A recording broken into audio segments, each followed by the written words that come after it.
Welcome to Paranormal Pages. Please drop a like or comment if you want to help the channel. Now let's get into the True Scary Stories compilation.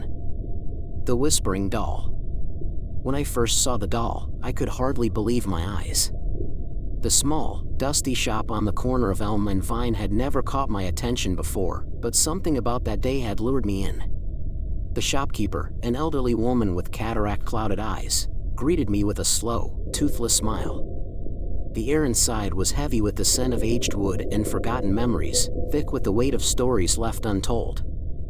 I wandered through narrow aisles lined with relics of the past, but it wasn't until I reached the farthest corner of the shop that I found her. The doll sat propped up on a weathered wooden chair, its porcelain skin almost too perfect, except for a few tiny cracks spider-webbing across its face. Its eyes were an unnervingly bright blue, the kind that seemed to follow you no matter where you stood. It was dressed in a tattered lace dress, yellowed with age, and its tiny hands were folded neatly in its lap. I felt an inexplicable pull towards it, a strange compulsion that I couldn't shake. The doll seemed to beckon me closer, its gaze penetrating, and for reasons I still don't fully understand, I bought it. The old woman behind the counter didn't ask for much in return, just a few crumpled bills.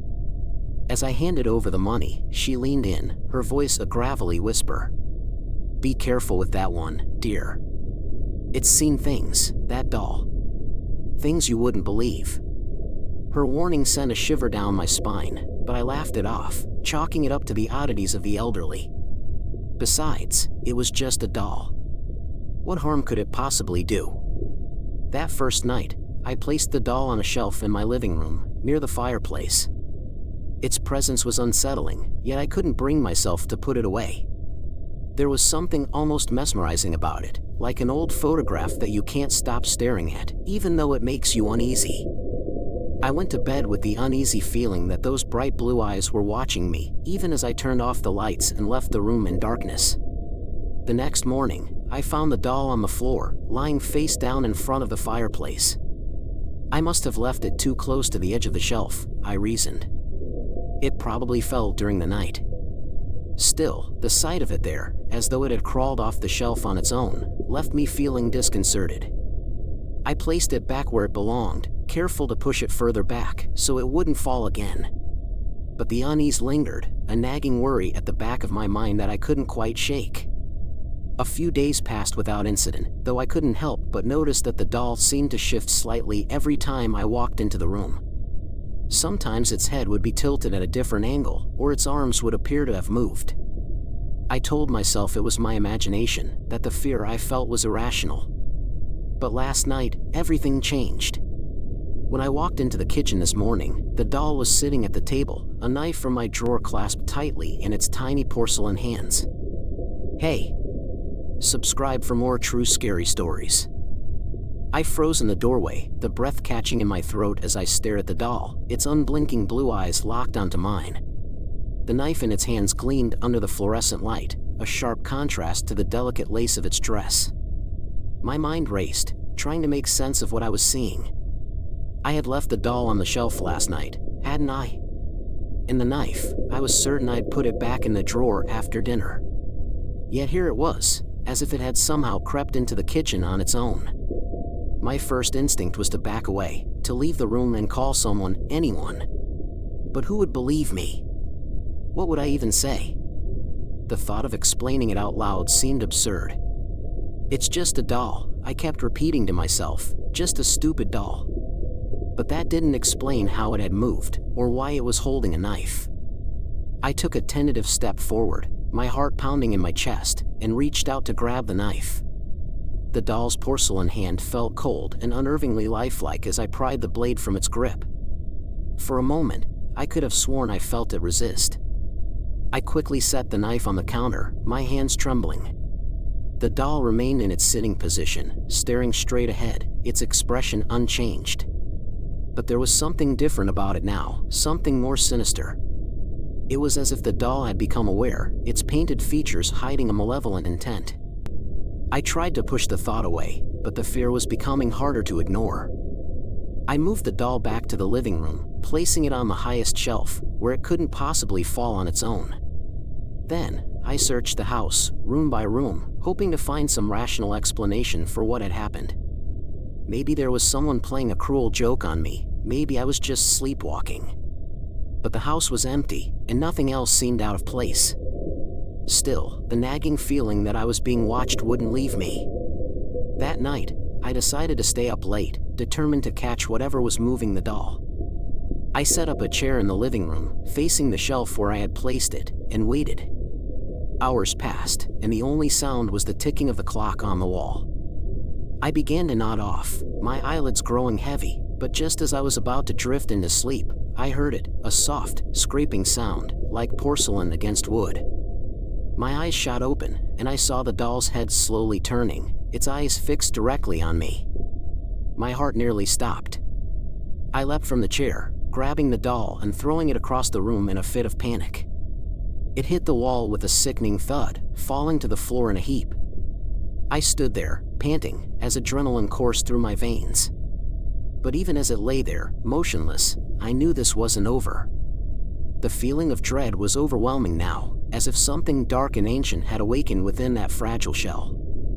As I approached the doll, intent on destroying it once and for all, I heard a soft whisper, barely audible, coming from its direction. The voice was faint, like the echo of a memory, but unmistakably real. "You shouldn't have found me," it murmured, the words sending a chill down my spine. I recoiled in horror, staring at the doll in disbelief. It had spoken. My mind reeled, unable to comprehend what was happening. In a frenzy, I grabbed the doll and raced to the kitchen. I threw it into the sink, my hands shaking as I reached for the drawer to find a knife. This time, it wasn't the doll holding the blade, it was me. I raised it high, ready to bring it down and shatter the porcelain figure into 1,000 pieces, but just as I was about to strike, the lights in the house flickered and went out, plunging me into darkness. For a moment, all I could hear was the sound of my own ragged breathing in the pitch-black kitchen. The knife was still clutched in my hand, but my grip on reality was slipping. My mind swirled with fear, each thought more irrational than the last. The darkness was thick, oppressive, as though it were alive, pressing in on me from all sides. My eyes darted around, searching for any trace of light, but there was nothing, just the void and the heavy silence that accompanied it. And then, a faint creak of wood echoed from the hallway. I spun around, the knife held out in front of me like a shield, but there was nothing there. Another creak, closer this time, followed by the distinct sound of something small and fragile shuffling across the floor. The doll. It had to be. But how? I had thrown it into the sink, it should have been lying there, broken and lifeless. My heart pounded in my chest as I took a cautious step toward the sound, the darkness seeming to throb with each beat. Suddenly, the whispers began again, only this time, they were all around me. They were unintelligible, a chorus of faint voices that overlapped and mingled, growing louder and more insistent. I turned frantically in every direction, trying to pinpoint the source, but the voices came from nowhere and everywhere at once. My nerves were fraying, the sense of impending doom so palpable I could almost taste it. Then, a sliver of light pierced the darkness. The hallway was bathed in a cold, eerie glow, illuminating the doorway where the doll now stood. Its tiny figure was outlined in the pale light, and I could see the cracks in its face had deepened, as though something inside was struggling to break free. The doll's head was tilted slightly, those glassy blue eyes staring at me with an intensity that made my skin crawl. And in its hand, it held a small, rusty key. I stared at the key, its meaning eluding me, but the doll's intent was clear. It was leading me somewhere it wanted me to go. Every instinct told me to run, to leave the house and never look back, but something deeper compelled me to follow. My feet moved of their own accord, drawn toward the hallway as if under a spell. The whispers grew louder with each step, filling my ears until I could barely think. The doll remained just ahead, its pace slow and deliberate, as though savoring the moment. The hallway seemed to stretch on forever, the walls narrowing until they almost touched my shoulders. The light was dim, casting long shadows that danced and flickered with a life of their own. My surroundings began to change, the familiar walls of my home morphing into something else, an older structure, with stone walls and ancient wood. The air grew colder, thick with the scent of damp earth and decay. It was as though I had stepped back in time, into a place that shouldn't exist. At the end of the hall was a door, heavy, iron-bound, and ominous. The doll stopped before it, its gaze fixed on me as it slowly extended the hand holding the key. My hands trembled as I reached out, my fingers brushing against the cold metal. The whispers had become deafening now, almost painful, but I forced myself to take the key. It was old and rusted, but it fit perfectly into the lock. As I turned the key, the door creaked open with a sound that resonated deep within me, a sound of finality. Beyond the door was a staircase, spiraling down into the darkness. The doll moved forward, descending the steps without hesitation, and I found myself following, unable to resist. The air grew colder with each step, the darkness thicker, more tangible, until I could barely see my hand in front of my face. The whispers had ceased, replaced by a heavy, oppressive silence. At the bottom of the stairs was another door, smaller and more decrepit, but it too bore the weight of age and secrecy. I reached out to push it open, my heart thudding in my chest. The door swung inward, revealing a small, dimly lit chamber. In the center of the room stood an ancient, dust-covered cradle. Inside it lay a tiny, wrapped bundle. As I stepped closer, the air in the room grew heavier, thick with a malevolent presence that pressed against my skin. The bundle in the cradle began to stir, a soft, eerie cry echoing through the chamber. I knew, deep down, that I shouldn't approach, that whatever lay within was not of this world. But something compelled me forward, and as I reached for the bundle, the doll's head slowly turned toward me, its lips parting in a smile. The cradle creaked as I leaned closer, the tiny bundle shifting with a slow, deliberate movement. My hand hovered just above it, trembling with an overwhelming sense of dread. The cry that had echoed through the chamber had subsided, replaced by a sickening quiet. I hesitated, but the doll's smile seemed to widen, its cracked face splitting open just enough to reveal the darkness within. It was waiting, urging me to uncover whatever horror lay swaddled in those tattered blankets.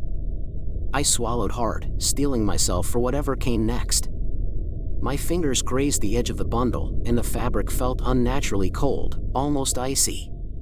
With a deep breath, I pulled back the blanket, revealing the pale, porcelain face of a baby doll, its expression disturbingly serene.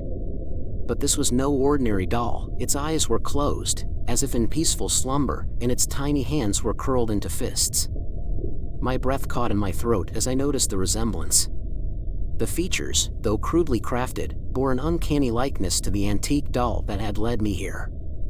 Before I could react, the baby doll's eyes snapped open, revealing not the bright blue I had come to dread, but a void, black and bottomless, like staring into the abyss. A low, guttural sound began to rise from deep within the cradle, vibrating through the air and shaking the walls around me. The doll in the corner started to laugh, a high-pitched, maniacal cackle that sent shivers down my spine. I stumbled backward, but the door behind me slammed shut with a deafening bang, trapping me in the room with the two dolls. The sound of the baby's cry returned, louder and more insistent, but it was no longer a simple wail. It was a distorted, otherworldly screech that clawed at my ears and twisted my thoughts. The walls of the chamber began to close in, the ancient stone groaning under some unseen pressure. Panicking, I turned back to the cradle, but the baby doll was gone. In its place lay a bundle of bones, tiny and fragile, wrapped in the same tattered blanket. The realization hit me like a punch to the gut. These were the remains of something, someone, that had been long forgotten, hidden away in this dark, suffocating place. The air grew thick with the stench of decay, and I could feel the presence in the room intensify, a cold, malevolent force that seeped into my bones. The doll's laughter grew louder, echoing off the walls until it was all I could hear. My mind reeled, struggling to comprehend what was happening. The darkness seemed to pulse, closing in on me, choking the air from my lungs. I knew I had to get out, but the door was sealed tight, and there was no other escape. I turned to face the doll, now perched on the edge of the cradle, its lifeless eyes boring into mine. "What do you want from me?" I screamed, my voice trembling with fear. But the doll said nothing. Instead, it slowly lifted one of its tiny porcelain hands and pointed toward the bundle of bones. The implication was clear. This was my fate, the same as whatever unfortunate soul had been laid to rest in that cradle. I would become another victim of the darkness, another forgotten relic in this cursed place. Desperation clawed at me as I lunged for the door, pounding on it with all my strength. The walls seemed to pulse, closing in with every second, and the doll's laughter morphed into a twisted, mocking chant. My fist struck the cold iron, again and again, but the door didn't budge. As I turned to face the room one last time, I saw the baby doll had reappeared, now clutched in the arms of the larger doll. Its black eyes gleamed with a sinister light, and I realized with a sickening dread that the dolls were merging, becoming one entity, one that was drawing strength from the fear that radiated from my very soul. The room spun, the darkness consuming everything, until all that remained was the doll, its eyes, its voice, and the cold, creeping terror that gripped my heart. As the last of the light faded, I felt the doll's icy fingers wrap around my throat, squeezing tighter and tighter until I could no longer breathe. The whispers returned, now a chorus of malicious voices, as the world around me dissolved into darkness. My last thought, before everything went black, was the shopkeeper's warning, echoing in my mind, "Be careful with that one, dear. It's seen things, that doll. Things you wouldn't believe." She had known. She had always known.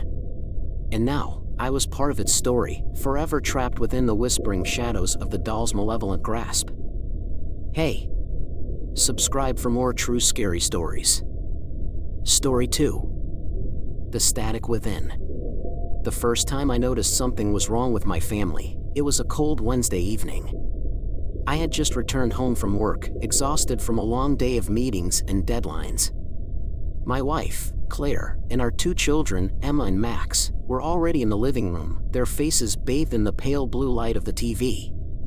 But something was off. There was no sound, just a low hum, and the screen displayed nothing but static. I hesitated in the doorway, watching them. Their eyes were fixed on the screen, unblinking and eerily calm, as if entranced by something I couldn't see. "What are you watching?" I asked, trying to sound casual, though the hairs on the back of my neck were already standing on end. Claire didn't respond, nor did the kids. They just sat there, motionless, their expressions blank, as if they were hypnotized. "Claire?" I called again, louder this time, but still, nothing. A chill ran down my spine as I stepped closer. I could hear the faint crackle of the static, like distant whispers, almost inaudible, but with an undercurrent of something sinister. I reached out to shake Claire's shoulder, and as my hand touched her, she finally turned to look at me. Her eyes were vacant, her pupils dilated and unfocused, as though she were seeing something far beyond me. "Is everything okay?" I asked, my voice trembling slightly. She blinked, slowly, as if waking from a deep sleep, but instead of answering, she simply turned back to the TV, her gaze locked once more on the static. A shiver of fear twisted in my gut. I glanced at Emma and Max. They were just as transfixed, their small bodies rigid, their faces devoid of any emotion. I fumbled for the remote, desperate to change the channel or turn off the TV, but when I pressed the buttons, nothing happened. The static remained, stubborn and unyielding. Panic began to rise in my chest.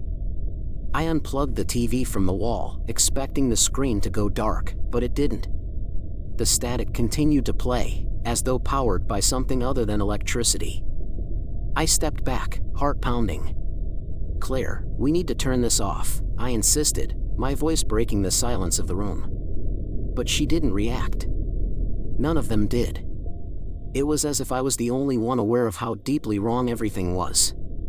My mind raced, trying to make sense of it all. I could feel the suffocating weight of something unnatural pressing down on me, something beyond my comprehension.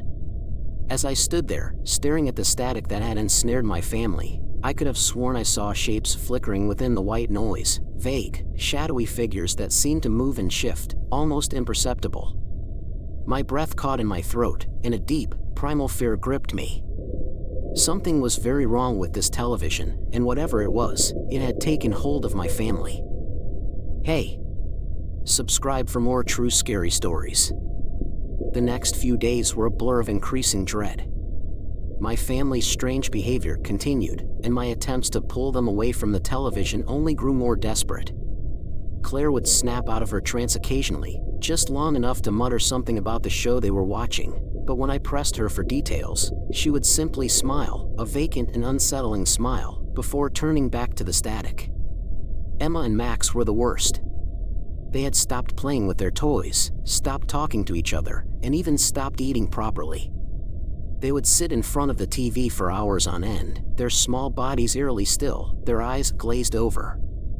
When I asked them what they were watching, they would respond in unison, their voices flat and devoid of emotion. "It's the new show, Daddy.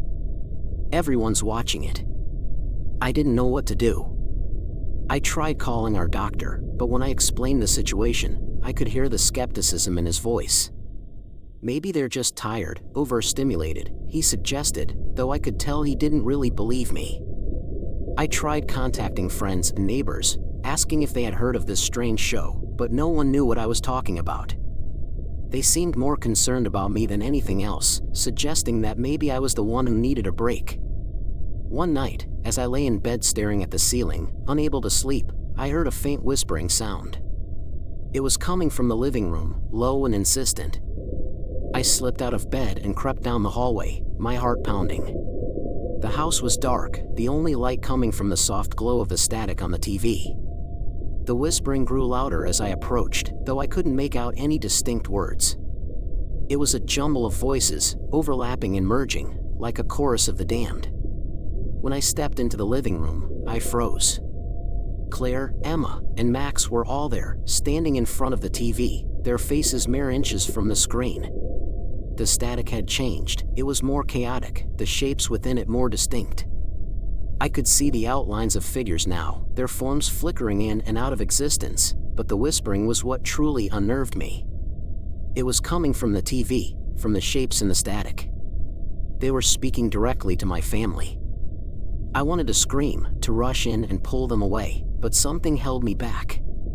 I could feel the air in the room growing colder, the darkness deepening. My breath came in shallow gasps as I watched in horror. The figures in the static seemed to reach out, their ghostly arms stretching towards my wife and children. And then, just as I thought I would break and run to them, one of the shapes turned its head, or what I assumed was its head, towards me. It was nothing more than a black void, an emptiness that seemed to swallow the light around it, but I knew it could see me. The whispering intensified, the voices rising to a crescendo that made my ears ache. I stumbled back, nearly tripping over a chair, and in that moment, Claire turned to look at me. "You should join us," she said, her voice distorted, as if coming from the TV itself. "It's easier if you don't resist." My blood ran cold. I shook my head, unable to speak, and bolted from the room. I could hear the voices calling after me, urging me to return, to sit with them, to watch the show. But I couldn't. I slammed the door to the bedroom and collapsed on the bed, trembling uncontrollably. As I lay there, trying to convince myself that this was all some terrible nightmare, I realized that the whispering hadn't stopped. It was in the walls now, in the very fabric of the house, following me no matter where I went. The next day, I couldn't shake the feeling that something was watching me. The whispering from the night before had faded into the background, but it was still there, a constant hum at the edge of my hearing. Claire and the kids were already in front of the TV when I woke up, their eyes locked on the static as usual. But now, the static seemed more alive, more malevolent. The shapes within it had grown more defined, and I could feel their gaze on me, even when I wasn't looking directly at the screen. I decided to stay home from work, unable to leave my family alone with whatever was lurking in that television. I needed to figure out what was happening, but I didn't know where to start. My thoughts kept circling back to the TV, to the way it had continued to broadcast even after I'd unplugged it. Something unnatural had taken root in our home, and it was growing stronger by the day. Desperate for answers, I began searching the house for any clue that might explain this madness. I rifled through old family photos, searched the attic for anything unusual, and even checked the basement, but found nothing. My frustration grew with each dead end. I could feel the pressure building in my chest, a gnawing dread that refused to let go. In the afternoon, I decided to try something I hadn't before. I called the cable company. Maybe there was a glitch, a signal interference that could explain the static. But when I finally got through to a customer service representative, they were as baffled as I was. "Sir, there's no record of any show like that on our network," the woman on the phone said. "In fact, your service hasn't registered any active channels for the past week. Are you sure your TV is even connected?" A cold sweat broke out on my forehead. "Yes, I'm sure," I replied, my voice shaky. "But the TV is on. They're watching something." The line went silent for a moment. Then, in a quieter voice, the woman asked, "Have you checked your TV for any external devices? Maybe someone connected something without your knowledge." My heart skipped a beat. I hadn't thought of that. I rushed back to the living room, ignoring the rising tide of whispering that seemed to follow me through the house. My family didn't react as I approached the TV, their eyes still locked on the screen. I crouched down to inspect the back of the television, half expecting to find some strange device, something that didn't belong. But there was nothing. Just the usual cables, all securely in place. I even checked the power cord again, though I knew it was useless. The TV was operating on something beyond electricity. The woman on the phone was still waiting, her voice tinny in the receiver. "There's nothing here," I said, feeling a wave of helplessness wash over me. "I'm sorry, sir," she replied, and I could hear the unease in her voice. "There's really nothing more I can do. Maybe you should consult a technician." I thanked her and hung up, though I knew a technician wouldn't solve this. This wasn't a technical problem, it was something far worse. I stared at the TV, at the shapes that twisted and writhed within the static, and I knew that whatever was inside was growing bolder. It was reaching out, trying to pull us in. Suddenly, Max spoke. His voice was a hollow echo of his usual bright tone. "They want to meet you, Daddy." I turned to him, horrified. His eyes were still fixed on the screen, but there was something different in his expression, something darker. "They said they've been waiting for you." Claire and Emma didn't move, but I could sense they were listening too. The whispering surged around us, filling the room with a thick, oppressive presence. I wanted to scream, to smash the TV to pieces, but I was frozen, paralyzed by the fear that had taken root in my soul. "Why don't you sit with us?" Claire suggested, her voice laced with an unnatural calm. "It's easier if you watch." The TV flickered, and for a split second, I thought I saw something familiar in the static, my own face, twisted and distorted, staring back at me from the screen. That night, I couldn't sleep.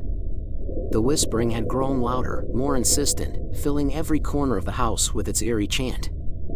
I could feel it pressing in on me, urging me to join my family in the living room, to sit with them in front of that cursed TV.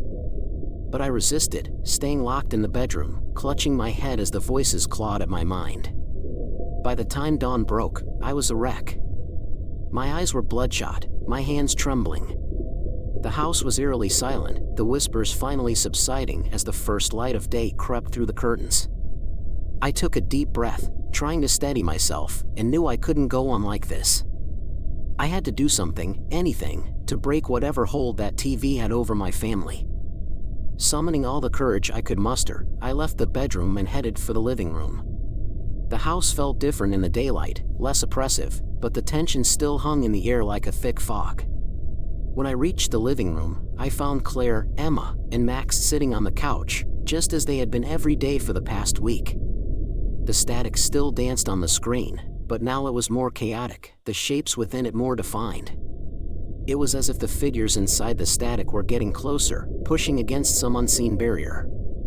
"Claire, we need to stop this," I said, my voice hoarse from lack of sleep. "This isn't normal. We have to turn it off." But she didn't respond. Neither did the kids. They just sat there, their eyes locked on the screen, their faces slack and lifeless. Desperate, I lunged for the TV, trying to yank the power cord from the wall, but as I reached out, a shock of electricity jolted through me, throwing me back. I hit the floor hard, the breath knocked out of me, and for a moment, I just lay there, gasping. The static on the TV had intensified, the shapes within it now moving frantically, as if agitated by my attempt to sever their connection. "You can't stop it," Max's voice came from above me, soft but filled with an eerie certainty.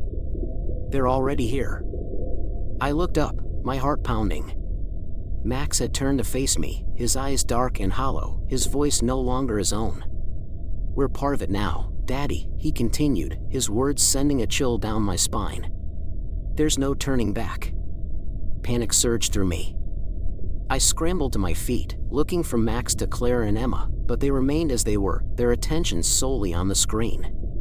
It was then that I noticed something horrifying, my reflection in the TV screen. Or rather, the lack of it. I should have seen myself standing there, but the screen showed only static, no trace of my own form. A terrible realization dawned on me. Whatever was in that TV, whatever had ensnared my family, it was erasing us, consuming us piece by piece. And now, it had started with me. I had to escape, to get help before it was too late. Without thinking, I rushed towards the front door, but as I reached for the handle, the house seemed to shift around me.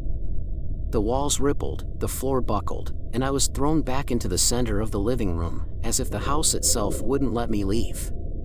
The TV crackled, louder now, and I could hear the whispering again, clearer than ever. They were speaking to me, the voices of those who had been consumed before, telling me there was no escape, no salvation. In a final act of desperation, I grabbed a heavy candlestick from the mantel and hurled it at the TV. The glass shattered, the screen imploding with a deafening screech, but instead of silence, the static continued to roar, filling the room with an unbearable sound. The whispering voices grew louder, overlapping, merging into a single, monstrous roar. And then, everything went black. When I awoke, the house was quiet. Too quiet.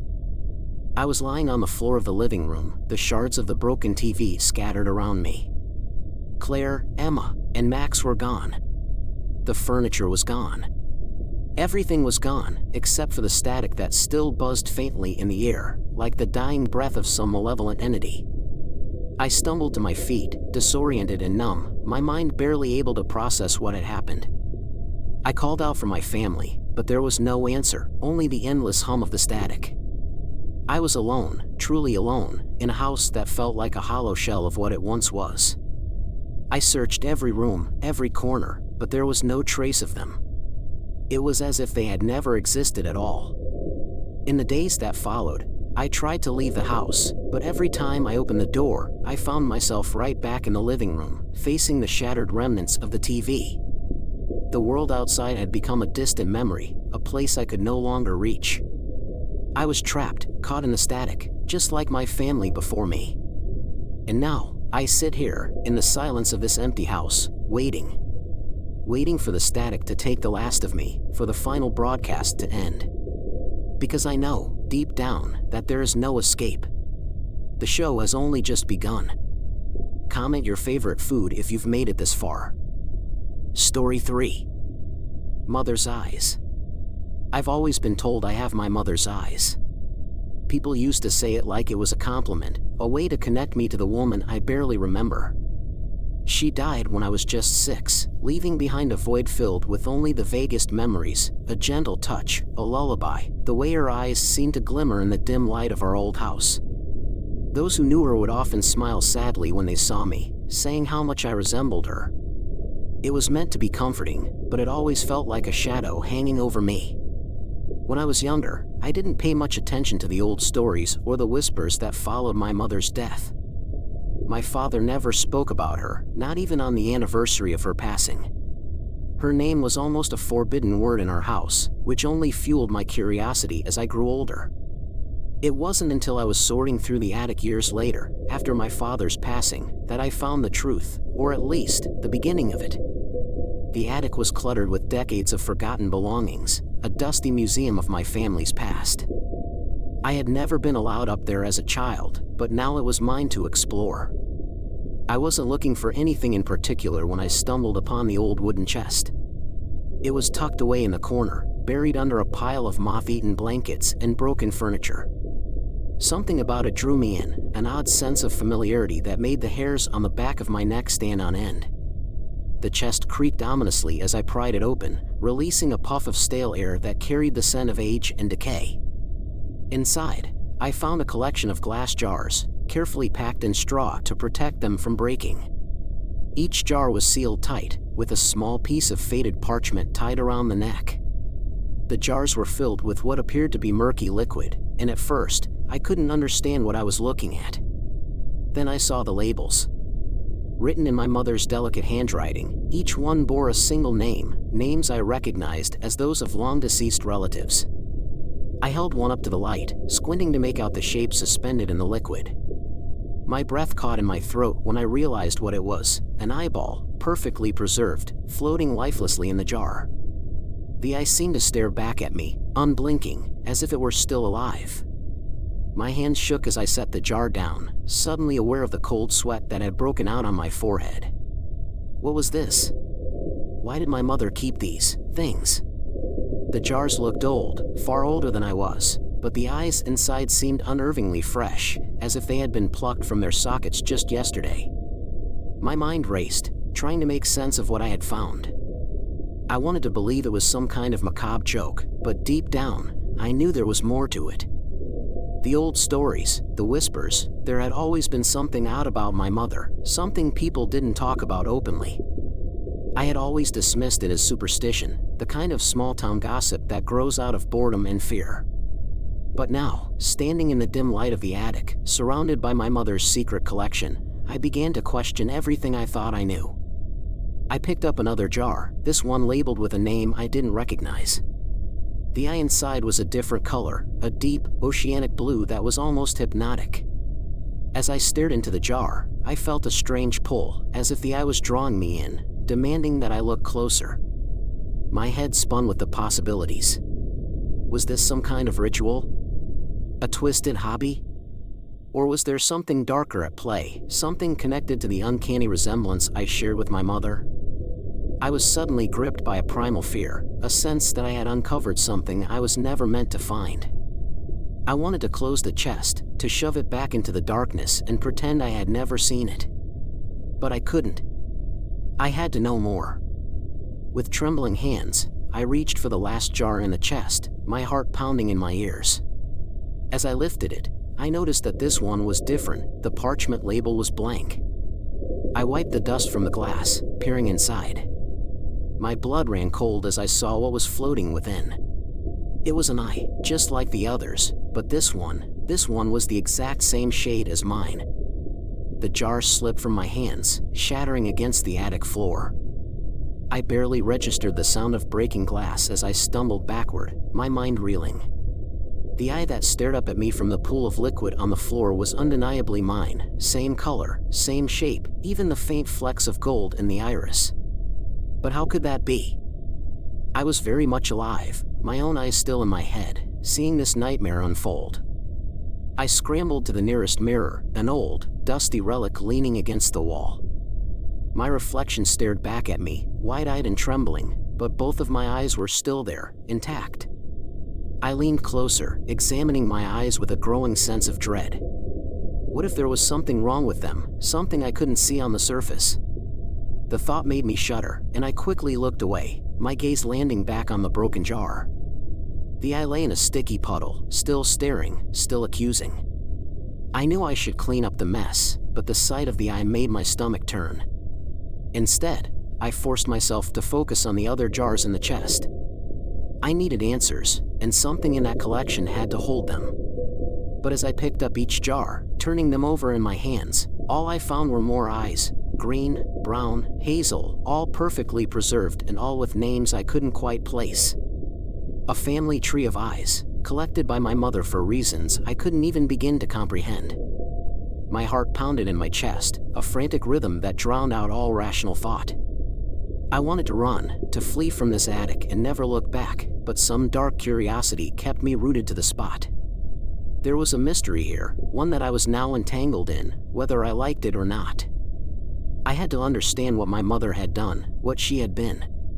And the only place I could think to start was the one place in the house I had always avoided, her old bedroom. The room had been left untouched since her death, a shrine to a woman no one dared to remember. The door creaked ominously as I pushed it open, the air inside thick with dust and the scent of faded perfume. The room was dim, the heavy curtains blocking out the afternoon sun, but I could still make out the details: the old vanity, the ornate bed frame, the wardrobe that loomed like a sentinel in the corner. Everything was just as she had left it, frozen in time. I approached the vanity, my footsteps muffled by the thick carpet. The mirror above it was clouded with age, but I could still see the ghostly outline of my reflection as I stood before it. On the vanity lay an array of trinkets: a silver hairbrush, a hand mirror, a small box carved with intricate designs. My fingers hesitated over the box, something telling me that whatever was inside would only deepen the horror I was already experiencing. But I couldn't stop myself. I lifted the lid, my breath catching as I saw what lay within. Nestled in the velvet-lined interior were more eyes, loose, uncontained, rolling slightly as I opened the box. These were different from the ones in the jars. They seemed older, their colors faded, some almost milky white with age. A wave of nausea washed over me, and I slammed the lid shut, backing away from the vanity. I didn't understand. Why had she kept these? What could they possibly mean? My mind raced with questions, but none of the answers seemed plausible. All I knew was that there was something deeply wrong with this house, with my family, and with me. I was connected to this twisted legacy in ways I couldn't yet fathom, but one thing was clear: my mother had been more than just the kind, quiet woman everyone remembered. As I turned to leave the room, something caught my eye: a piece of paper tucked into the corner of the vanity's mirror. I pulled it free, unfolding it with trembling hands. The handwriting was my mother's, delicate and flowing, just like the labels on the jars. The note was short, just a few words, but they made my blood run cold. To see as I saw. I read the words over and over, trying to make sense of them. What did she mean? How could this be connected to the jars, to the eyes? A thought crept into my mind, one so horrifying that I tried to push it away. But it wouldn't leave, gnawing at me, insisting that I confront it. What if my mother had somehow transplanted her sight into those jars? What if these eyes were still seeing, still watching, even after all these years? I stumbled out of the room, the note clutched in my hand, my mind spinning. I needed to get out of the house, to clear my head, but as I reached the top of the stairs, I heard a faint sound behind me, a soft, almost imperceptible whisper, like the rustle of fabric or the sigh of a distant breeze.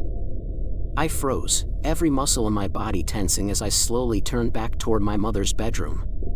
The door, which I had left wide open, was now closed. And from behind it, I could hear the unmistakable sound of footsteps. I stood frozen on the landing, my breath caught in my throat. The footsteps continued, slow and deliberate, like someone pacing back and forth behind the closed door. My mind raced, struggling to find a rational explanation. Perhaps it was just the old house settling, or maybe I was imagining things, seeing and hearing what I expected in the aftermath of uncovering my mother's macabre secrets. But deep down, I knew the truth was far worse. Something was in that room. Gathering every ounce of courage, I took a tentative step toward the door. The air around me seemed to thicken, growing heavy with a sense of dread. My heart pounded in my chest, each beat reverberating in my ears as I reached for the doorknob. My fingers trembled as they brushed the cold metal, but before I could turn it, the footsteps abruptly stopped. Silence fell over the house, thick and oppressive. I stood there, hand hovering over the knob, waiting for something, anything, to happen. Suddenly, a voice whispered from the other side of the door, so soft it was almost a breath. "You have her eyes." The words sent a chill down my spine, and I stumbled back, nearly tripping over my own feet. It wasn't just the words themselves that terrified me, it was the voice. It was familiar, painfully so. It was my mother's voice, or at least something trying to sound like her. My blood ran cold as I realized that whatever was in that room was calling to me. I couldn't stay in the house any longer. I bolted down the stairs, the sound of my footsteps echoing through the empty halls. The front door loomed ahead, my escape route, but as I reached for it, the whispering started again. This time, it wasn't just coming from behind the closed door. It was all around me, seeping out of the walls, the floor, the very air itself. To see as I saw, the voices chanted, growing louder with each repetition. I covered my ears, trying to block out the sound, but it was no use. The voices seemed to be inside my head, drilling into my thoughts, eroding my sense of reality. I had to get out, I had to escape. I fumbled with the lock on the door, my hands shaking so badly I could barely grasp the latch. The voices grew more frantic, more insistent, as if they knew I was about to break free. Finally, with a sharp click, the door swung open, and I stumbled out into the cold evening air. I ran. I didn't know where I was going, only that I needed to put as much distance between myself and that house as possible. The night was falling quickly, shadows stretching long and menacing across the ground. The wind howled through the trees, carrying with it the last vestiges of the whispers, fading into the distance as I sprinted down the deserted road. Only when I was far enough away to feel safe did I finally stop, gasping for breath, my heart hammering in my chest. I leaned against a tree, trying to steady myself, but the world seemed to spin around me. The whispers were gone, but their words lingered in my mind, replaying over and over. "You have her eyes." What did that mean? Was it just some twisted ghost trying to scare me, or was there something more to it? I reached up to touch my eyes, half expecting them to be different somehow, but they felt the same. And yet, I couldn't shake the feeling that something had changed, something fundamental that I couldn't see. As I stood there in the gathering darkness, a sense of hopelessness washed over me. I had left the house, but the house hadn't left me. I could still feel its presence, looming in the back of my mind, whispering to me from some deep, dark corner. I knew I couldn't just run away, not really. Whatever was happening, whatever my mother had done, it was part of me now. The only way to end this nightmare was to go back and face it head on. I had no idea what I would do when I got there or how I could possibly fight something I didn't understand. But there was no other choice. I turned back toward the house, my footsteps slow and reluctant, every instinct screaming at me to turn around and never look back. But I couldn't leave it unfinished. I had to know the truth, even if it destroyed me. As I approached the house, I noticed something I hadn't seen before, lights flickering in the windows, like candles burning in the dark. I knew I hadn't left any lights on, and the sight filled me with dread. But I kept moving forward, drawn by a force I couldn't resist. The whispers started again, faint at first, but growing louder with each step I took. They were calling me back, urging me to return to the place where it all began. And as I reached the front door, now slightly ajar, I knew there was no turning back. I stepped inside, the door creaking shut behind me with a finality that made my stomach drop. The house was different now, the shadows deeper, the air thicker. The whispers were everywhere, overlapping and echoing, a cacophony of voices all saying the same thing, to see as I saw. I followed the sound, my feet moving on their own, leading me up the stairs and down the hall, straight to my mother's bedroom. The door was open this time, the room bathed in a sickly yellow light. I hesitated at the threshold, my body trembling with fear, but the voices pushed me forward. I stepped inside, and the door slammed shut behind me, sealing me in with whatever awaited me in the dark. The door's sudden slam echoed through the room, cutting off any chance of escape. The whispers grew louder, swirling around me like a living thing, a relentless tide of voices all chanting the same haunting phrase, to see as I saw. The sickly yellow light flickered, casting strange shadows across the room, and as I looked around, I realized I was no longer alone. Figures began to emerge from the darkness, their outlines barely visible in the dim light. They were hazy, almost transparent, like the remnants of old photographs left to fade over time. But as they came closer, I could see their eyes, each one eerily familiar, each one a perfect match for the eyes in the jars. The realization hit me like a punch to the gut. These were the spirits of my ancestors, the ones whose eyes my mother had collected. And now they had returned, drawn to me by some twisted bond one couldn't understand. The figures moved closer, their eyes glowing with an unnatural light. They didn't speak, but I could feel their presence pressing down on me, their intent clear in the way they stared, intense, unblinking, as if they were seeing through me, into the very depths of my soul. I wanted to run, to flee from the room and never look back, but my feet were rooted to the spot, my body frozen by an unseen force. As the spirits surrounded me, the air grew colder, the whispers louder, more insistent. To see as I saw, they chanted, their voices melding into one. My vision blurred, the room spinning as the words seemed to bore into my mind. And then, without warning, the figures parted, making way for a new presence, a woman, stepping out from the deepest shadows. She was beautiful, with flowing dark hair and eyes that shimmered like polished glass. But there was something wrong with her, something that made my skin crawl. Her movements were too smooth, too precise, like a puppet on strings, and when she spoke, her voice was a low, haunting melody that sent shivers down my spine. "You have her eyes," she said, echoing the words that had haunted me since I first found the jars. As she came closer, I realized who she was, my mother, or at least, something that wore her face. Her eyes locked onto mine, and I saw the truth in their depths. These were the same eyes I had inherited, the same eyes that had led me to this cursed legacy. But they weren't just hers, they were the eyes of all who had come before, passed down through generations like some twisted inheritance. "You don't understand yet," she whispered, her hand reaching out to touch my face. Her fingers were cold, colder than death, and I flinched at the contact. "But you will. Soon, you will see as I saw. And when you do, you'll understand why I did what I did." I tried to pull away, but I was trapped, held in place by her gaze. My mother, if that's what she truly was, smiled, a sad, wistful smile that didn't reach her eyes. "It was the only way," she continued, her voice softening. "The only way to protect our family. To keep the darkness at bay. You have her eyes, and now, you must take up the burden I carried.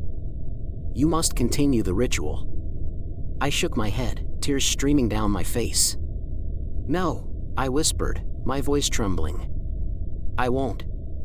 I can't." "You have no choice," she replied, her tone firm, final. "This is your destiny, just as it was mine. You must collect the eyes, keep them safe, or the darkness will consume us all."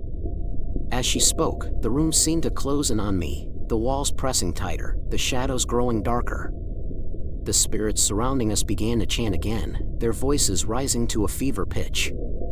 My mother's hand tightened on my face, her fingers digging into my skin, and I felt something shift within me, a cold, creeping sensation that started in my eyes and spread through my entire body. I could see her eyes, those familiar yet alien orbs, and felt the weight of generations of pain, suffering, and fear pressing down on me. Suddenly, my vision changed. I saw not with my own eyes, but with the eyes of the spirits around me, their lives flashing before my mind in rapid succession, births, deaths, the horrors they had witnessed, the rituals they had performed. It was overwhelming, suffocating, like drowning in a sea of memories that weren't my own. And through it all, my mother's voice whispered in my mind, guiding me, shaping me. "You must see as I saw," she repeated, her voice blending with the chants, becoming one with the darkness. "Only then can you fulfill your purpose."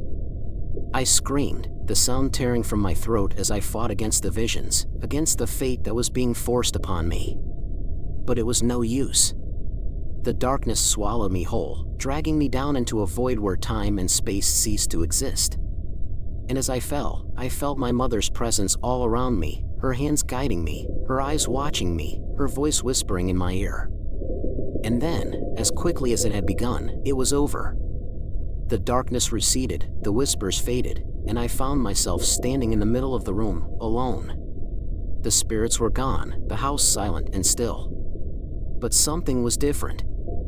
I could feel it in the way the air seemed to pulse with a faint, unnatural energy, in the way the shadows seemed to shift and dance at the edges of my vision. I looked into the mirror, my reflection staring back at me. My eyes, they were the same, yet not. There was a new depth to them, a darkness that hadn't been there before. And as I gazed into them, I understood. I had seen as she saw, and now, the burden was mine to bear. I backed away from the mirror, my mind racing. The house seemed to come alive around me, the whispers starting up again, soft and subtle, urging me to take the next step, to continue the ritual. But I couldn't. Not yet. I needed to get out, to clear my head, to think. I turned and fled from the room, down the stairs, and out into the night, the whispers chasing me all the way. But no matter how far I ran, I knew I could never truly escape. The eyes, her eyes, were with me now. They were mine, just as they had always been. And as I stared up at the house one last time, its windows glowing faintly in the darkness, I realized that I would be back. I had to be. Because now, the darkness was mine to keep at bay. The ritual was mine to continue. And the eyes, they would never let me go. Story 4. The Silent Gazes. It all started with the house on Willow Lane. Every town has one of those houses, the kind that parents warn their children to stay away from, the kind that lingers in your peripheral vision even when you're trying your best to ignore it. But this house was different. It wasn't just the peeling paint, the gnarled trees that seemed to claw at the windows, or the way the grass refused to grow in the yard. No, it was something more sinister, something that made your skin crawl every time you walked past. Every time I passed by, there were people in the windows, different families, each more unnerving than the last. It started on a cold autumn evening as I was coming back from the corner store. The sky was a bruised purple, and the wind whispered through the trees. I should have known better than to look, but there's something about that house that compels you, like a voice just behind your ear, urging you to glance over. And when I did, I saw them. A family, mother, father, 2 children, standing in the front window, staring out at me. Their eyes were wide and hollow, their faces a sickly shade of gray, but what struck me most was the silence. No sound came from the house, not a whisper, not a creak, just a stillness that seemed to stretch out into eternity. The family didn't move, didn't blink, didn't acknowledge that they were being watched. I hurried past, telling myself that I had imagined it, that it was just a trick of the light. But deep down, I knew it wasn't. That night, as I lay in bed, I couldn't shake the image from my mind. The way their eyes had followed me, the way they seemed trapped behind the glass. Sleep didn't come easy that night, and when it finally did, it was filled with nightmares of that house and the silent figures within. The next day, I walked past the house again, and this time, a different family stood in the window. They looked older, dressed in clothes from a bygone era, perhaps the 1920s. The father wore a tweed suit, the mother a long dress with a high collar, and the children were dressed in matching sailor outfits. Their eyes, too, were fixed on me, lifeless yet intense, as if they were silently pleading for something. I couldn't look away, even as my heart pounded in my chest. This wasn't normal. This wasn't possible.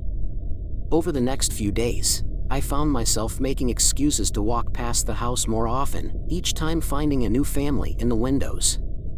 Some were modern, others from distant decades, but all shared the same haunting expression, eyes wide, lips pressed together in an eternal silence. They never moved, never changed positions, just stood there, staring out as if waiting for something. Or someone. It wasn't long before I started asking around the neighborhood about the house. Most people brushed me off, dismissing it as just another old, creepy building. But there were a few, older folks mostly, who gave me strange looks when I mentioned it. They warned me to stay away, said the house was cursed, that it had a way of latching onto people, dragging them into its dark history. But no one could, or would, tell me what that history was. The more I pressed, the more they withdrew, leaving me with nothing but my growing obsession. I knew I should have let it go, should have stayed away like everyone else. But something about those silent families called to me, pulled me in deeper every day. And I couldn't help but wonder, what would happen if I went inside? Would I find the families still standing there, or would the truth be something far worse? Whatever it was, I was determined to find out. I just needed to gather the courage to face whatever horrors lurked within. I spent the next few days working up the nerve to approach the house. My curiosity had evolved into something darker, an obsession that gnawed at me, urging me to uncover the mystery behind those ghostly figures. I tried to convince myself that it was just my imagination, that what I was seeing couldn't possibly be real. But no matter how hard I tried, the house on Willow Lane kept pulling me back, its silent occupants haunting my every thought. One evening, as the sun dipped below the horizon, casting long shadows across the street, I found myself standing at the foot of the cracked, overgrown pathway leading to the front door. The house loomed above me, its windows dark and empty. For the first time in days, I didn't see a family in the window, but that only made the place feel more sinister.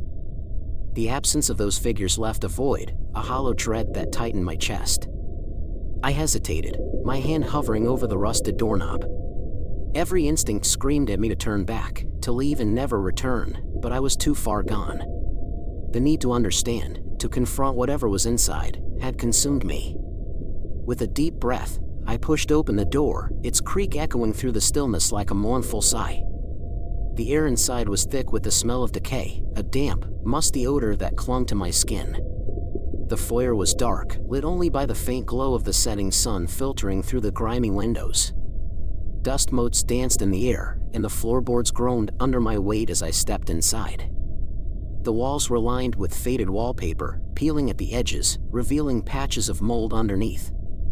A staircase spiraled up into the shadows, leading to the second floor where I had seen the families. I stood there for a moment, my breath shallow, trying to gather my courage. As I took my first step up the staircase, a cold breeze brushed against the back of my neck, sending a shiver down my spine. I glanced behind me, half expecting to see someone standing there, but the foyer was empty. I shook off the feeling and continued upwards, each step feeling heavier than the last. The house was unnervingly quiet, as though it were holding its breath, waiting for something to happen. When I reached the top of the stairs, I was met with a long, narrow hallway lined with closed doors. The silence was oppressive, the kind that makes your ears ring as they strain to catch the slightest sound. My heart pounded in my chest as I approached the first door. With a trembling hand, I turned the knob and pushed it open, revealing a small, dimly lit bedroom. It was empty, save for a dusty, four-poster bed and an old wardrobe. But something felt off. There was a strange energy in the room, a lingering presence that made the hairs on the back of my neck stand on end. I backed out of the room and moved on to the next door, my anxiety mounting with each step. The second room was similar to the first, furnished, but devoid of life. As I continued down the hall, a sense of dread grew within me. I couldn't shake the feeling that I wasn't alone, that something was watching me from the shadows. I reached the last door at the end of the hallway, my hand trembling as I grasped the knob. The door creaked open slowly, revealing a large, darkened room. As my eyes adjusted to the gloom, I realized that this was the room I had seen from the street, the one with the front window where the families had appeared. But the room was empty, save for a single, ancient mirror propped up against the far wall. Its surface was cracked, the glass warped and clouded with age. I stepped closer, my breath catching in my throat as I caught sight of something moving within the reflection. It was faint at first, just a ripple across the glass, but then the shapes began to take form, faces, twisted in agony, pressed against the inside of the mirror, their mouths open in silent screams. My blood ran cold as I realized that these were the families I had seen, trapped within the mirror's surface, their eyes pleading for release. I stumbled back, my heart racing as the mirror began to hum, a low, resonant sound that seemed to vibrate through the floorboards. And then, with a deafening crack, the mirror shattered, sending shards of glass flying across the room. But instead of relief, a wave of terror washed over me as I realized that the figures were no longer in the mirror, they were behind me. I spun around, my breath catching in my throat. The room was empty, at least, it appeared to be at first. But the air felt heavier, thick with the presence of something unseen, something malevolent. The broken shards of the mirror lay scattered across the floor, reflecting my own terrified expression back at me in 1,000 tiny pieces. My mind raced, trying to process what I had just seen, but the rational part of me was quickly losing ground to pure, unfiltered fear. Just as I was about to flee, a voice, soft and barely audible, whispered my name from the shadows. It was a voice I didn't recognize, yet it felt oddly familiar, like a long-forgotten memory surfacing from the depths of my mind. "You shouldn't have come," it said, the words laced with a sorrow that made my heart ache. The temperature in the room plummeted, and I could see my breath clouding in the air in front of me. "Who's there?" I managed to choke out, my voice trembling. The room remained silent, but the oppressive feeling of being watched only intensified. I backed towards the door, my hand fumbling for the doorknob, desperate to escape the suffocating presence that surrounded me. But as I turned, I saw them, standing in the doorway, blocking my only exit. It was the first family I had seen from the street, the one with the hollow eyes and gray skin. They were no longer staring out at me from behind the glass, but were standing there in the flesh, or what remained of it. Their eyes were still wide and unblinking, their expressions frozen in a grotesque mask of fear. The mother reached out to me with a skeletal hand, her fingers clawing at the air as if she were trying to grasp something just out of reach. "Please," she whispered, her voice barely more than a breath. "Help us." I felt a cold sweat break out across my skin, my heart thudding painfully against my ribs. "What happened to you?" I asked, though I wasn't sure I wanted to know the answer. The mother opened her mouth to speak, but before she could, the father stepped forward, his movements jerky and unnatural, like a puppet on strings. "We were trapped," he said, his voice a hollow echo. "This house, it's not what it seems. It feeds on us, on our fear, our pain. We've been here for so long, so long." His eyes, once empty, now brimmed with despair. "It's the mirror. It's a doorway, a trap. And now, it has you too." I stumbled back, my mind reeling. The mirror, the families trapped inside, their faces twisted in agony. The pieces were starting to fall into place, but the picture they formed was too horrifying to fully comprehend. "How do I get out?" I asked, desperation creeping into my voice. "How do I stop this?" The children, who had remained silent until now, stepped forward, their small hands clasped together. "You have to find the key," the boy said, his voice soft yet clear. "It's the only way to close the doorway, to break the curse. The key is hidden where it all began." "Where it all began?" I echoed, confusion and fear warring within me. "What does that mean? Where do I find it?"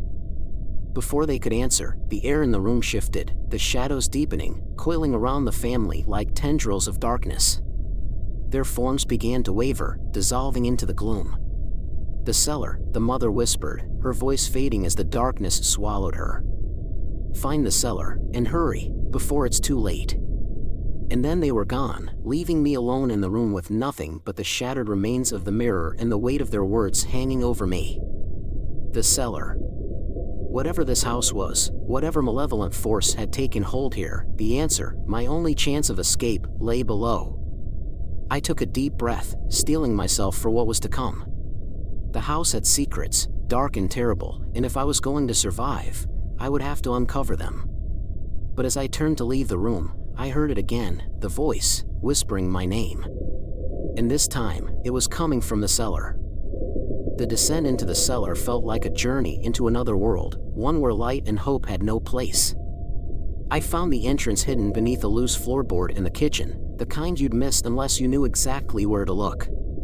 The stairs creaked under my weight as I made my way down, each step plunging me deeper into a darkness so thick it felt alive, wrapping around me like a suffocating blanket. The air was damp and cold, carrying the scent of earth and something else, something rotten. As I reached the bottom, I fumbled for the flashlight I had brought with me. Its weak beam cut through the gloom, revealing a low-ceilinged chamber lined with rough stone walls. The cellar was cluttered with forgotten relics, rusted tools, cracked jars, and decaying furniture that seemed to dissolve into the shadows. But the thing that caught my attention immediately was the door. It was ancient, made of heavy, warped wood, with iron hinges that looked like they hadn't been touched in centuries. There was no doubt in my mind, this was where I would find the key. But as I approached the door, something in the darkness moved. My flashlight flickered, and I whipped around, the beam dancing across the walls. For a moment, I thought I saw faces, those same hollow eyes staring at me from the shadows, but when I blinked, they were gone. The door before me seemed to pulse, as if it were breathing, waiting for me to cross the threshold. I reached out, my hand trembling as I gripped the cold iron handle, and with a deep breath, I pulled it open. Inside, the room was different from the rest of the cellar. It was cleaner, almost pristine, as if time hadn't touched it. A single object dominated the space, a massive iron chest, covered in strange symbols that glowed faintly in the darkness. The key, I knew instinctively, was inside. I stepped forward, the air around me growing colder with each step. My breath fogged in the light of a flashlight as I knelt before the chest. My hands shook as I reached out to touch the lid. The moment my fingers made contact, a shock of cold surged through me, freezing my blood in my veins. I yanked my hand back, gasping for breath as a wave of nausea washed over me. This wasn't just an ordinary chest, it was something else, something alive, imbued with the same dark energy that haunted this house. Summoning what little courage I had left, I forced myself to open the chest. The lid groaned, the symbols flaring to life as they resisted my efforts, but finally, with one last push, it gave way. Inside, nestled in a bed of black velvet, was an ancient iron key, its surface etched with the same symbols as the chest. I reached for it, and as soon as my fingers closed around the cold metal, the room shuddered violently. The shadows that had been lurking at the edges of the room surged forward, swirling around me like a maelstrom. Voices echoed through the darkness, whispers of anger and despair. The families, the ones trapped in the mirror, they were here with me, their tortured souls bound to this place. The ground trembled beneath me, and I realized with growing horror that the house itself was waking up, angry that I had found its secret, desperate to keep me from escaping. I stumbled back, clutching the key to my chest as the cellar began to collapse around me. Stones fell from the ceiling, the walls cracking and buckling as the house groaned in fury. I had to get out. I had to seal the doorway before it was too late. But the shadows, those terrible, grasping shadows, were closing in, reaching out with long, tendril-like fingers, ready to pull me down into the darkness with them. With a surge of adrenaline, I turned and ran, racing up the stairs as the cellar crumbled behind me. The house shook violently, the walls warping and twisting as if the building itself was trying to consume me. I reached the kitchen, the key slick with sweat in my hand, and made a beeline for the front door. But just as I reached it, the door slammed shut, trapping me inside. The voices were louder now, filling my head with their anguished cries. They wanted the key. They needed it. I could feel their desperation clawing at me, trying to tear it from my grasp. The house buckled again, and I knew I had only seconds left before it was too late. With a final, desperate cry, I drove the key into the floorboards, right into the center of the symbols etched there. For a moment, everything went silent. The house seemed to hold its breath, the shadows freezing in place. Then, with a deafening roar, the house collapsed inward, the walls folding in on themselves as a blinding light filled the space. I felt myself being pulled, yanked away from the collapsing building, and everything went dark. When I woke, I was lying in the middle of Willow Lane, the house gone, nothing but a pile of rubble left where it had stood. I could hear sirens in the distance, people shouting, but it all seemed so far away. The key was still in my hand, its metal warm now, almost pulsing with a strange, faint energy. I knew the danger wasn't over, that whatever force had created the house, had trapped those souls, was still out there, still waiting. But for now, I was alive. And the house, at least, was gone. Or so I thought, until I looked down at the key again and saw the faint reflection of a family staring back at me from its polished surface. Story 5. The House of the Laughing Walls. They say old houses have memories, but this one, hidden in the dense woods of northern Maine, seemed to harbor something more, something twisted and alive. I inherited the place from an uncle I barely knew, a recluse who vanished without a trace years ago. The letter came suddenly, an offer from a distant lawyer, so out of the blue that I nearly dismissed it as a scam. But the address was real, and curiosity, or perhaps something darker, pulled me to that remote location. The promise of isolation was appealing, the idea of writing my novel in solitude almost too good to be true. The house was a Victorian relic, its wooden facade graying like a corpse left too long in the sun.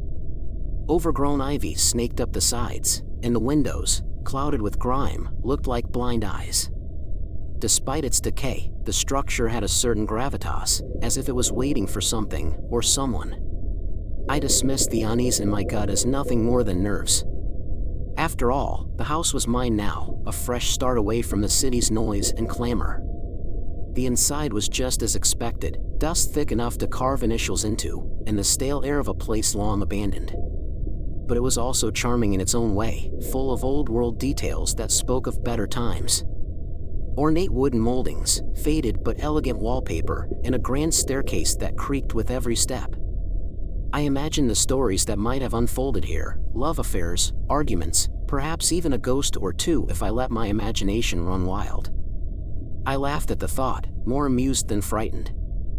I was a man of reason. After all, ghosts were just stories, and this house, though eerie, was just that, a house. My first night passed in uneasy silence, broken only by the occasional groan of the house settling. I chalked it up to the wind outside, howling through the trees like a restless spirit. But in the morning, I noticed something odd. The dust in the hallway was disturbed, a faint trail leading from the front door to the staircase, as if someone had been pacing. I convinced myself it was my own doing, my mind playing tricks on me as I explored the house the previous evening. Still, I couldn't shake the feeling that I wasn't alone, a sensation that grew stronger as the day went on. That evening, as I sat in the parlor trying to write, the temperature dropped suddenly. The air grew thick, oppressive, like something heavy was pressing down on my chest. I heard a faint noise, a rhythmic tapping, coming from somewhere deep within the house. My laughter, which had been genuine at first, started to feel forced as the sound grew louder, closer. I finally decided to investigate, telling myself it was just a loose shutter or a rodent scurrying in the walls. But as I followed the noise, it led me to a door at the end of a narrow corridor, a door that hadn't been there before. It was old, more ancient than the rest of the house, with deep scratches gouged into the wood as if something had tried to claw its way out. The handle was ice cold to the touch, and when I turned it, the door swung open with a creak that echoed down the hall. The room beyond was dark, the air thick with the scent of earth and decay. I fumbled for a light, my hand trembling more than I cared to admit, and when the bulb flickered on, I saw it. The words "Help Me" scrawled in dark red on the walls. I laughed, at first. It was such a ridiculous sight, straight out of a horror movie, that I couldn't help it.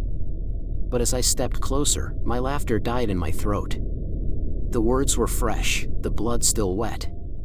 And then, as if in response to my laughter, the walls themselves began to bleed, dark rivulets seeping from the cracks and running down like tears. I backed away, heart pounding, trying to rationalize what I was seeing. But when I turned to leave, the door slammed shut on its own, trapping me inside. I was no longer laughing. The darkness in the room seemed to press in on me, thick and suffocating, as if the very air was conspiring to keep me from breathing. I banged on the door, desperate to escape, but it wouldn't budge.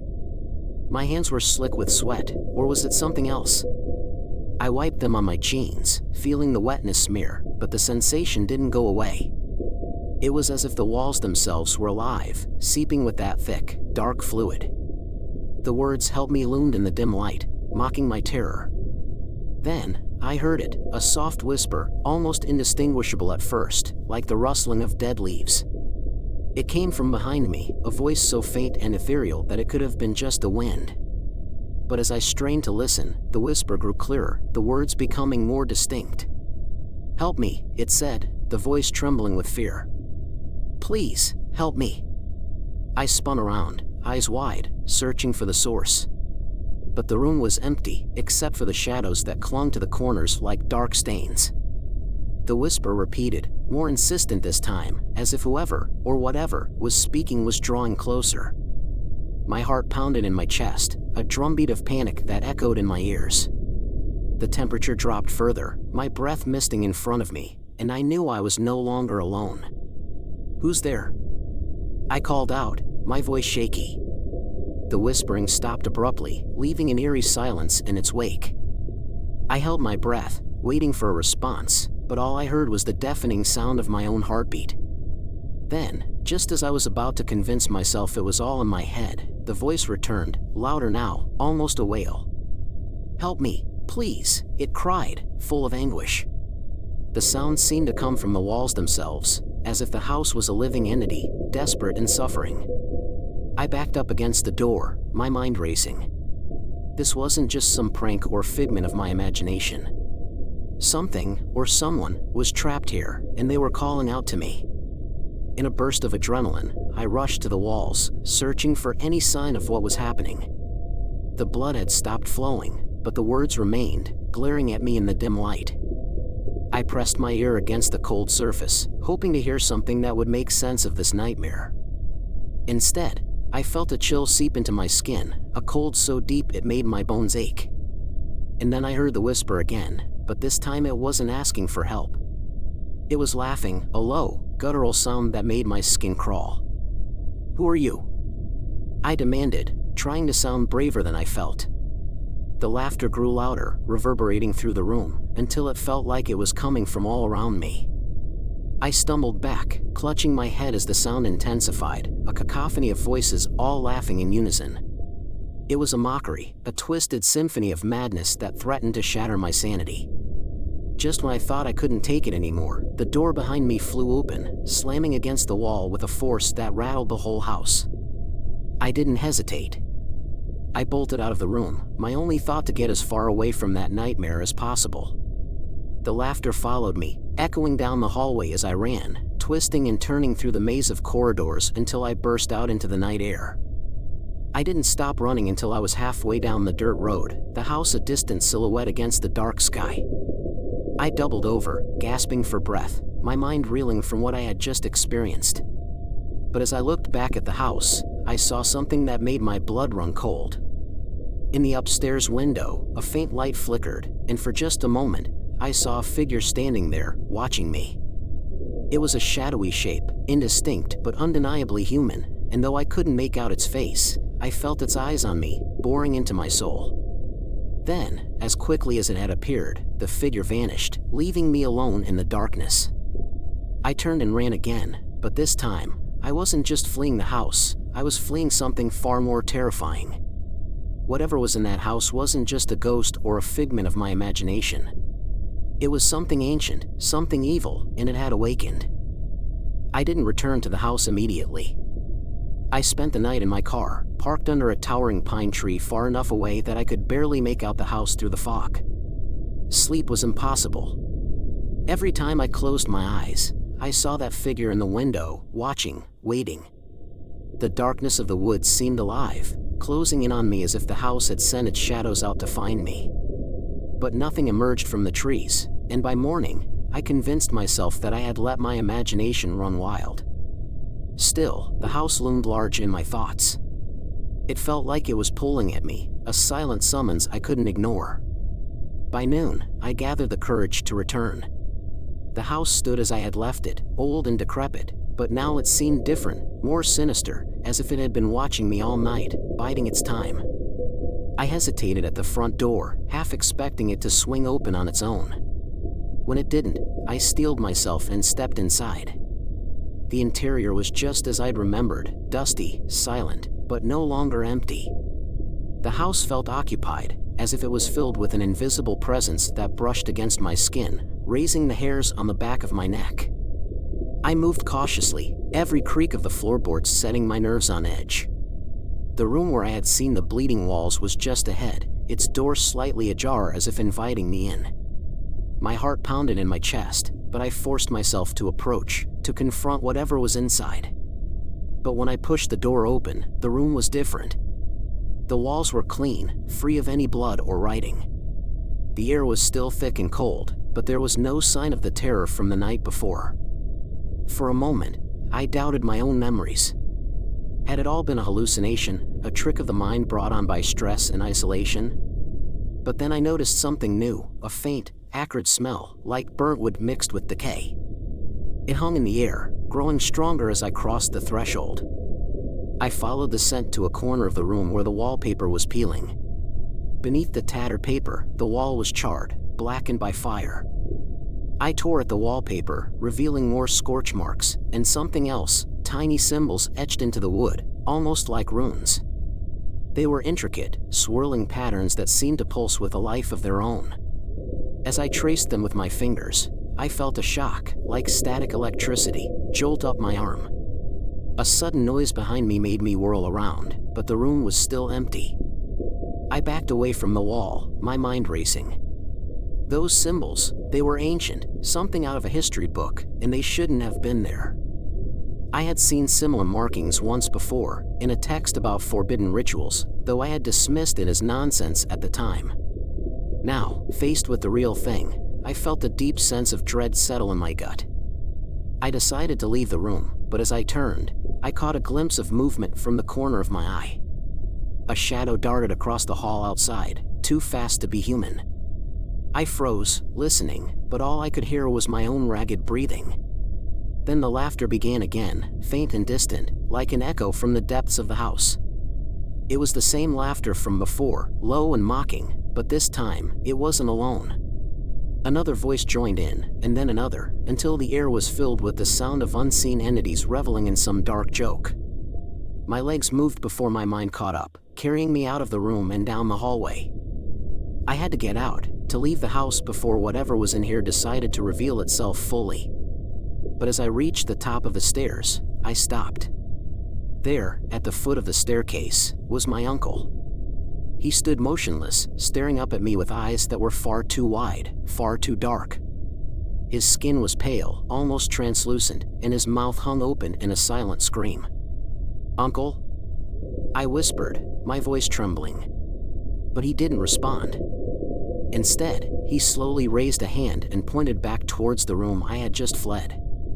"You shouldn't have come back," he said, his voice barely more than a rasp. "It's awake now. It knows you're here." I took a step back, shaking my head.